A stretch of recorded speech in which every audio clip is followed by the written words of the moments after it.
자, 지금부터 최대 공약수 구하는 거에 대해서 공부를 한번 해보겠습니다. 자, 우리 교재 고공비행 8페이지에 있는 내용입니다. 자, 선생님과 함께 한 문제를 풀고 그 다음에 나머지 한 문제는 여러분이 풀어보시기 바랍니다. 자, 그럼 이 최대 공약수라는 건 뭐냐면 두 수 이상의 수를 비교를 할 때, 자, 공약수 중에서 가장 큰 약수를 우리가 최대 공약수라고 했죠.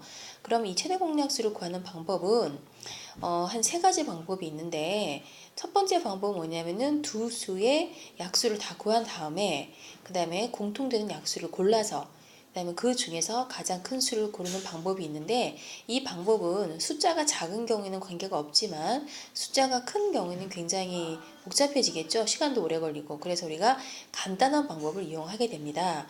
그럼 그 간단한 방법에는 두 가지가 있는데, 첫 번째, 우리가 소인수 분해를 할 때 사용했던 것처럼 나눗셈을 이용하는 방법과 그 다음에 수를 소인수 분해를 해서 그 소인수에 있는 것을 활용을 해서 하는 방법, 이 두 가지를 이용할 수 있겠습니다. 자, 그러면 나눗셈을 이용하는 방법은, 자, 이 두 수를 나누는데, 자, 서로 소가 될 때까지 나누었을 때, 요 옆에 있는 두 수의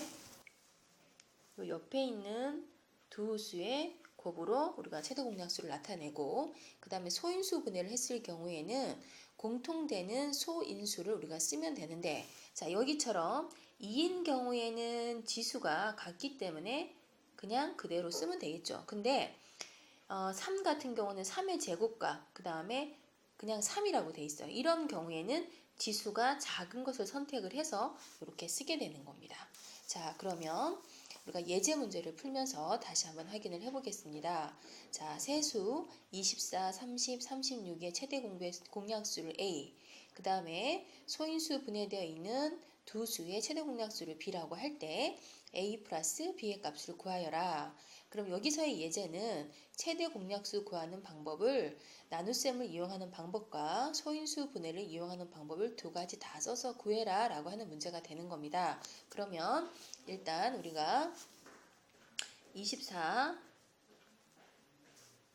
다음 30 글씨가 제대로 안 되네요.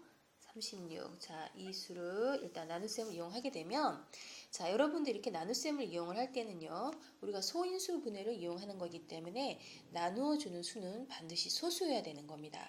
그러면 소수로 나눠줄 때 큰 수보다는 가장 작은 수부터 활용하면 좋은데, 소수 중에서 가장 작은 건 2가 되겠죠.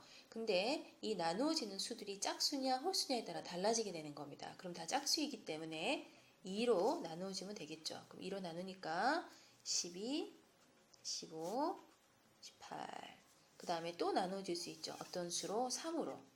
자, 4, 5, 6인데, 자, 4, 5, 6은 공통으로 나누어지는 숫자가 없기 때문에 여기서 A라는 최대 공약수는 2 곱하기 3 해서 6으로 표현이 되어 있고요. 그 다음에 우리가 2의 제곱 곱하기 3 곱하기 5의 3승, 이번에는 2의 3승 곱하기 5의 제곱. 자, 이렇게 소인수 분해를 이용할 때는 같은 수가 같은 줄에 맞춰두도록 하는 게 훨씬 더 편하게 우리가 볼 수 있겠죠.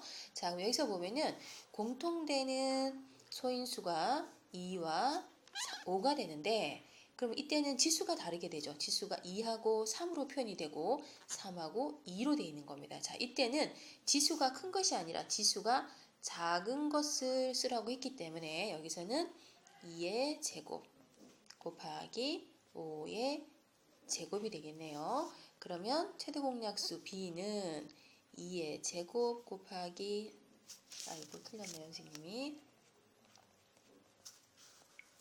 2의 제곱 곱하기 5의 제곱이 되겠죠? 그러면 자, 이거는 100이라는 숫자가 나오게 됩니다. 근데 문제에서는 이 두 수의 최대 공약수를 더하라고 했기 때문에 106. 자, 이렇게 되겠네요. 그럼 여러분은 예제 9-1번을 한번 풀어보시기 바랍니다.